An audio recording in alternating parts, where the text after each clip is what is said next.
Jadi saya sangat berterima kasih juga kepada pimpinan khususnya pimpinan di Fakultas Usuluddin Adab dan Dakwah, betul-betul sangat mendukung ya kondisi dan situasi anak-anak itu berada di area kampus.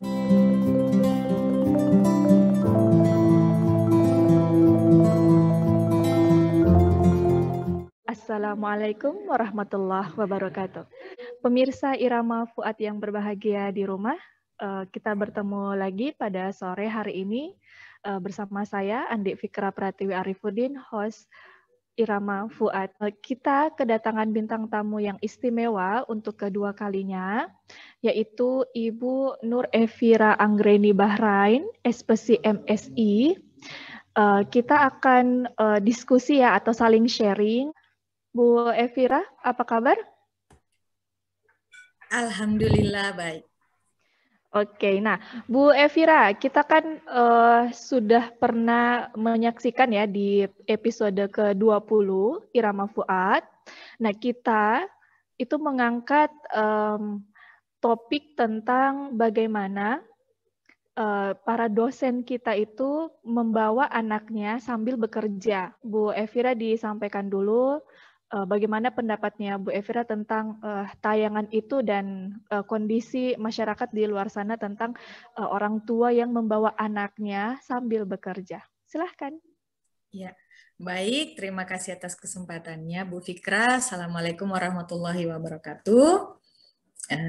Bismillahirrahmanirrahim. Jadi episode Fuad di mana para dosen membawa anaknya ke kampus itu saya sangat mengapresiasi ya. Apalagi memang saya juga bagian dari Fakultas Usuluddin Adab dan Dakwah, di mana memang saya langsung melihat bagaimana para orang tua ini benar-benar bisa mengurus anaknya sambil bekerja. Jadi betul-betul membawa perlengkapan anak-anaknya, bisa menjaga anaknya sambil bekerja, di mana ketika anaknya mungkin mulai rewel, anaknya ditidurkan dulu atau diajak main dulu, kemudian memulai lagi pekerjaannya seperti itu. Jadi saya sangat-sangat salut, saya sangat-sangat bisa dibilang wah subhanallah sekali ya dengan usaha atau bisa dibilang kerja keras atau kerjasama para orang tua untuk bisa membawa anak ke kampus, kemudian bisa memberikan suasana yang positif, apalagi rekan-rekan kerja ya. Saya rasa sangat-sangat mendukung anak-anak berada di sekitar mereka. Jadi merasa bahwa anak-anak itu adalah hiburan, bukan sesuatu yang mengganggu seperti itu. Jadi, nah inilah yang saya ingin fokuskan bahwa ketika anak-anak ini dibawa ke kampus, ketika anak-anak ini dibawa bekerja oleh orang tuanya, khususnya kemarin pada episode membawa anak di kampus di Fakultas Usuluddin Adab dan Dakwah, itu saya sangat mengapresiasi. Karena kenapa? Di situ saya melihat bahwa para orang tua ini meskipun mereka bekerja, tetapi mereka tetap ada keinginan yang sangat bisa dibilang yang sangat-sangat tinggi agar bisa selalu membangun kelekatan atau attachment dengan anak mereka. Anak adalah nomor satu, meskipun harus bekerja, meskipun mereka sibuk, dan saya memang melihat para dosen ini betul-betul bersungguh-sungguh bekerja ya, tetap pekerjaan mereka dapat kerjakan secara maksimal, tapi menumbuhkan kelekatan atau attachment dengan anaknya juga mereka bangun. Jadi itu betul-betul istilahnya sungguh luar biasa menurut saya, seperti itu Ibu Fikra. Jadi memang ada nuansa tersendiri ya ketika orang tua itu diperkenankan dan tidak ada tekanan dari pihak atasan misalnya untuk membawa anak ke kampus. Ya tentu sebisa mungkin anak itu selalu dekat sama kita sehingga tercipta kelekatan umur yang dibawa ke kampus itu kan anak-anaknya sekitaran umur, ada yang sudah usia sekolah, bahkan ada yang masih balita yang masih sementara empasi. Kelihatan sekali di salah satu tayangan itu seperti misalnya Zikra dan mamanya Ibu Mutiara, itu kan anaknya lagi sangat aktif, entah dia lagi bosan, lagi apa, tapi tetap dekat. Jadi artinya kan nampak sebuah kelekatan yang memang kalau bukan sama mamanya ya dia enggak mau ke orang lain ya. Nah, bisa dijelaskan nggak apa sih kelekatan itu, Bu Evira? Ya, baik, terima kasih. Jadi mungkin yang perlu saya tambahkan juga, jadi saya sangat berterima kasih juga kepada pimpinan khususnya pimpinan di Fakultas Usuluddin Adab dan Dakwah, betul-betul sangat mendukung ya apa kondisi dan situasi anak-anak itu berada di area kampus. Apalagi kan kita tahu sendiri, anak-anak itu tidak apa ya bisa dibilang masih sangat aktif-aktifnya, apalagi usia-usia yang seperti disebutkan oleh Ibu Fikra tadi. Memang itu usia yang bisa dibilang sangat butuh kehadiran orang tua, sangat butuh dekat dengan orang tua. Nah, baik, saya akan menjelaskan apa sih itu kelekatan atau attachment. Jadi kelekatan adalah suatu ikatan emosional yang kuat yang dikembangkan anak melalui interaksinya dengan orang yang mempunyai arti khusus dalam kehidupannya. Jadi khususnya di sini orang tua, apalagi ibu ya, terutama ibu. Nah, jadi hubungan kelekatan ini berkembang melalui pengalaman bayi dengan pengasuhnya, ya pengasuhnya di sini ya ayah, entah ibu, seperti itu di tahun-tahun awal kehidupannya. Jadi memang sudah wajar sekali ya, bisa dibilang para dosen-dosen ini membawa anaknya yang usia-usia bisa dibilang usia-usia empati ini ke kampus begitu. Nah, jadi jadi kelekatan ini memang butuh proses serangkaian proses di mana memang orang tua selalu hadir di samping anaknya. Jadi mungkin melihat tumbuh kembang anaknya, kemudian menyuapi anaknya makan, bermain dengan anaknya, kemudian menghibur anaknya ketika anaknya menangis langsung digendong, diberikan pelukan hangat, seperti itu. Jadi memang ada serangkaian proses ya, tidak ujuk-ujuk langsung dekat. Meskipun itu dengan orang tuanya sendiri. Jadi memang orang tua memang sangat-sangat butuh untuk selalu berada di samping anaknya. Nah, inilah yang saya salut sekali dengan para dosen di Fakultas Usuluddin Adab dan Dakwah, di mana mereka bisa tetap berada di samping anaknya, selalu berada di dekat anaknya, meskipun mereka disibukkan dengan pekerjaan, misalnya mungkin sementara mengajar, atau misalnya mungkin sementara memeriksa tugas-tugas mahasiswa, atau membuat laporan. Nah, jadi ketika kelekatan atau attachment ini dibangun oleh para orang tua, menurut saya efek yang sangat membuat saya kagum adalah ketika kelekatan ini hadir di tengah-tengah orang tua dengan anak, maka secara tidak langsung orang tua ini juga membentuk kecerdasan moral anak tersebut. Jadi kecerdasan moral ini menurut saya sangat penting ya, apalagi untuk kedepannya. Seperti itu, untuk kedepannya, untuk masa depan mereka, kecerdasan moral ini sangat penting, apalagi ketika mereka harus berada di lingkungan sosialnya kelak, seperti itu. Ketika mereka sudah mungkin sudah masuk usia sekolah atau usia dewasa, ya kecerdasan moral ini ya memang harus ditanamkan sejak dini, seperti itu. Seperti itu, Bu Fikra. Oke, menarik sekali ya. Nah, tadi kan disampaikan bahwasanya orang tua itu ketika bermain atau sedang bersama-sama dengan anaknya, itu bisa membentuk kecerdasan, moral, dan lain sebagainya.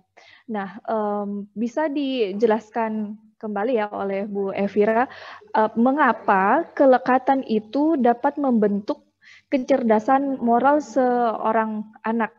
Gitu. Silakan Bu Evira. Oke. Baik. Jadi bayangkan efek dari kelekatan, bukan hanya apa istilahnya ada interaksi antara orang tua dengan anak jadi dekat, orang tua pun secara tidak langsung akhirnya bisa membentuk kecerdasan moral anaknya. Nah, apa sih kecerdasan moral anak ini? Jadi definisi dari kecerdasan moral sendiri yaitu kemampuan untuk memahami benar dan salah, dan pendirian yang kuat untuk berpikir dan berperilaku sesuai dengan nilai moral. Jadi nilai moral yang berlaku ya, nilai moral yang berlaku. Nah, jadi ketika anak memiliki kemampuan untuk menentukan bahwa oh ini benar nih bisa saya lakukan kalau ini. Oh ini salah nih, berarti saya tidak boleh melakukan hal ini. Jadi anak punya rem sendiri ya, anak punya rem sendiri untuk melakukan sesuatu yang baik dan yang buruk menurut mereka. Jadi oke, kalau buruk oke, saya akan tinggalkan, kalau baik oke akan saya lakukan. Oke, ini sesuai dengan standar nilai-nilai moral yang berlaku di masyarakat. Oke, berarti ini tidak, kayaknya masyarakat tidak akan menerima kalau misalnya saya melakukan hal seperti ini. Jadi ada 7 aspek juga yang bisa dibangun ketika kecerdasan moral ini tumbuh. Yang pertama adalah empati, kemudian nuraninya juga terbentuk, kemudian kontrol dirinya juga bisa menjadi lebih bagus, kemudian si anak juga bisa memiliki rasa hormat, kemudian baik budinya, kemudian dia memiliki juga toleransi dan juga memiliki rasa adil, seperti itu. Nah, jadi pemahaman moral pada anak ini bisa muncul sejak usia 4 tahun. Jadi memang sejak dini sekali ya bisa bisa dibilang ditanamkan kecerdasan moral ini. Nah, jadi kecerdasan moral ini, kenapa saya bilang kecerdasan moral ini bersangkutan dengan kelekatan atau attachment, karena memang kecerdasan moral ini bisa dipengaruhi langsung oleh orang tua kepada anaknya. Ini nak yang boleh dilakukan. Oh, ini nak yang nilai moral yang bisa diterima oleh masyarakat. Ini yang tidak bisa diterima. Jadi orang tua bisa langsung membimbing dan memberikan contoh bahwa ini boleh dan ini tidak boleh. Jadi orang tua juga selain bisa memberikan contoh, orang tua juga menjelaskan bahwa ini boleh dan ini tidak boleh. Jadi ketika orang tua istilahnya tidak lekat begitu, tidak memberikan kelekatan kepada anaknya, ya bagaimana caranya anak bisa melihat contoh, bagaimana caranya anak bisa dijelaskan bahwa ini baik atau buruk, seperti itu. Jadi memang kelekatan dengan anak itu memang amat sangat bermanfaat, sangat besar manfaatnya. Jadi salah satunya ya ini bisa membangun kecerdasan moral pada anak. Seperti itu Ibu Fikra. Oke, berarti orang tua itu punya peran yang besar ya dalam membentuk dalam membentuk karakter seorang anak. Betul sekali, betul sekali. Iya. Seperti misalnya contoh ya, ada 2 kalimat sakti yang sering kita ajarkan di awal-awal, yaitu ketika diberikan sesuatu harus menjawab terima kasih, iya, kan? Dan ketika melakukan kesalahan, misalnya harus bilang apa kalau bikin salah, misalnya minta maaf dan lain sebagainya. Seperti itu ya? Iya. Betul sekali Bu Fikra.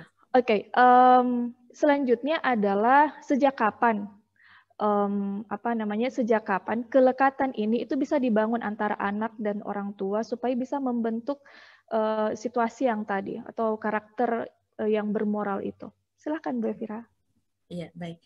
Jadi kalau ditanya sejak kapan, memang sejak dini sekali bisa dibangun kelekatan itu. Jadi kelekatan itu ya seperti yang dicontohkan oleh para dosen yang membawa anaknya di kampus. Jadi kelekatan itu mereka bangun sejak dini, sejak anaknya istilahnya mungkin masih betul-betul bisa dibilang bergantung sepenuhnya kepada orang tua, di mana para orang tua ini membawa anaknya ikut serta ketika mereka bekerja.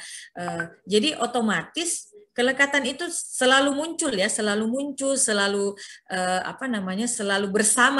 bersama itu membuat mereka lekat secara emosional.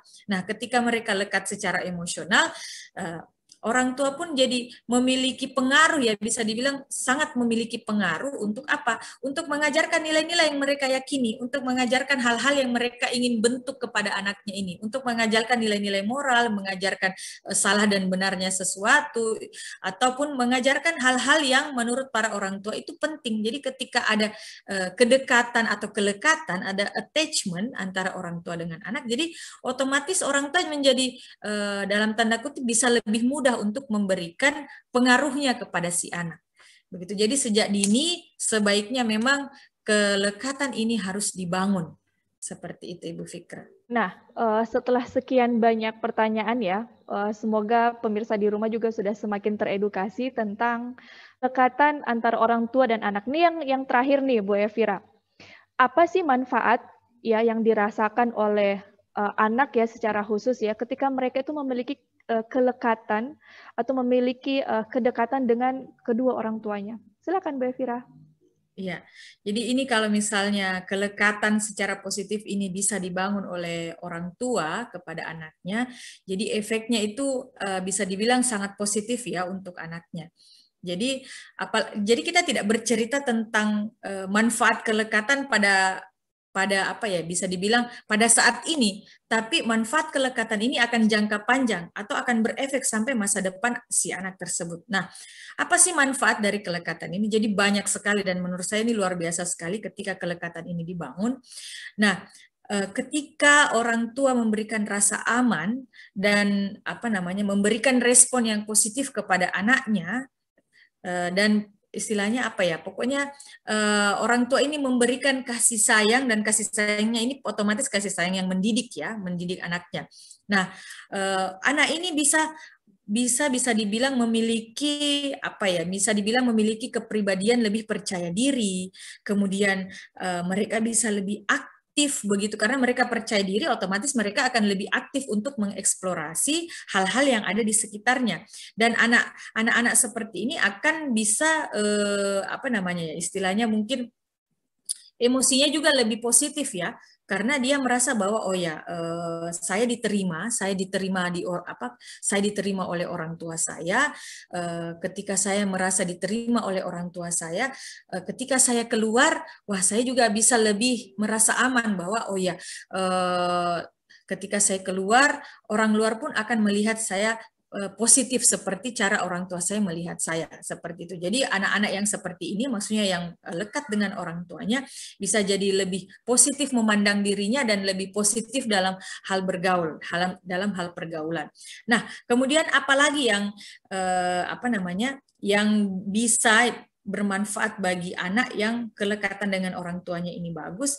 Jadi bisa dibilang anak ini lebih mudah untuk menyelesaikan konflik, kemudian berinteraksinya juga bisa lebih positif dengan orang tua, dengan guru, dengan teman-temannya. Kemudian tentu saja kalau misalnya apa namanya, anak bagus ya, istilahnya bagus interaksinya dengan orang sekitarnya, kemudian bagus memandang dirinya, lebih percaya diri, kemudian apa namanya, bisa lebih mengeksplor kemampuannya, ya otomatis ini sangat bermanfaat bagi masa depannya ya. Kalau misalnya anak tidak diberikan kelekatan oleh orang tuanya, istilahnya dia mendapatkan kelekatan negatif dari orang tuanya, ya bisa jadi mungkin anak ini akan kebalikannya dari anak-anak yang diberikan memang kelekatan secara positif oleh orang tuanya. Jadi ini berarti efeknya sangat jangka panjang, bukan hanya pada saat ini efeknya, tapi akan sampai ke masa depannya mereka. Mereka jadi lebih percaya diri, mereka potensinya jadi bisa lebih dikembangkan, kemudian mereka jadi bisa bersosialisasi secara lebih baik. Jadi banyak sekali manfaat yang bisa didapatkan oleh anak ketika orang tua memberikan kelekatan atau interaksi dengan anaknya itu bisa dilakukan lebih positif dan lebih lekat begitu. Begitu Ibu Fika. Oke, nah berarti orang tua itu tidak hanya menjadi sosok yang dihormati dan sebagainya ya, tetapi juga sebisa mungkin kita berusaha untuk menjadi sosok sahabat, sosok idola, dan juga panutan ya untuk anak-anaknya supaya mereka tahu bahwasanya oh ini adalah jalan yang benar. Oh ini iya, jalan yang benar atau jalan yang salah, seperti itu. Itu sudah tepat sekali Bu Fikra. Karena mungkin saya juga tambahkan ketika apa namanya, jadi memang betul apa yang dibilang sama Ibu Fikra. Jadi orang tua itu bukan hanya apa ya, istilahnya mungkin mencari uang, kemudian setelah dapat uang ya sudah ini uang, kemudian kamu mau kemana terserah kamu. Kamu mau sekolah terserah kamu, kayak begitu. Kamu mau apa terserah kamu. Tidak seperti itu ya. Jadi tepat seperti yang dibilang sama Ibu Fikra tadi, bahwa orang tua harus menjadi sahabat juga untuk anaknya. Orang tua bukan hanya sekedar apa namanya, sekedar mendidik saja, memberikan bahwa ini yang bisa kamu lakukan, ini yang tidak bisa kamu lakukan, tidak seperti itu. Apalagi zaman sekarang ya, di mana apa namanya, arus informasi itu semakin deras. Buka Google saja kita sudah bisa mendapatkan hal-hal yang kita ingin tahu. Jadi memang orang tua selain mungkin mengawasi, juga harus menjadi sahabat yang selalu bisa dibilang apa namanya, selalu menjadi tempat yang ternyaman, tempat yang teraman untuk anaknya kembali atau untuk anaknya pulang, seperti itu. Jadi faktor kelekatan itu bisa membentuk karakter seorang anak, ya bagaimana anak itu bisa menjadi pribadi yang lebih baik, dan juga ke orang tua ya. Jadi efeknya ini timbal balik sebenarnya. Bagaimana orang tua itu bisa tahu bahwa oh anak saya itu seperti ini. Dan anak juga tahu oh orang tua saya itu seperti ini dan lain sebagainya. Nah, miris juga ketika kita melihat di luar sana di mana orang tua itu tidak perannya itu tidak dilakukan secara maksimal, bukannya bukannya mengayomi anaknya atau merangkul anaknya, malah melakukan hal-hal yang abnormal seperti itu ya. Nah, itu yang tentu kita berharap tidak terjadi. Nah, jadi harapannya semoga kita semua ya, baik yang sudah menjadi orang tua atau baru calon orang tua, ya semoga kita bisa menjadi orang tua yang dapat memberikan contoh yang baik, berguna bagi dirinya dan juga bagi masyarakat di sekitarnya. Oke, jadi sangat menarik sekali pembicaraan kita pada hari ini bersama bintang tamu kita ya. Nah, terima kasih saya ucapkan kepada Bu Nur Evira Anggreni. Terima kasih. Yang hari ini sudah menyempatkan waktunya ya mengisi di Irama Fuad. Nah, terima kasih atas perhatian para pemirsa sekalian. Insya Allah kita ketemu lagi. Wassalamualaikum warahmatullahi wabarakatuh.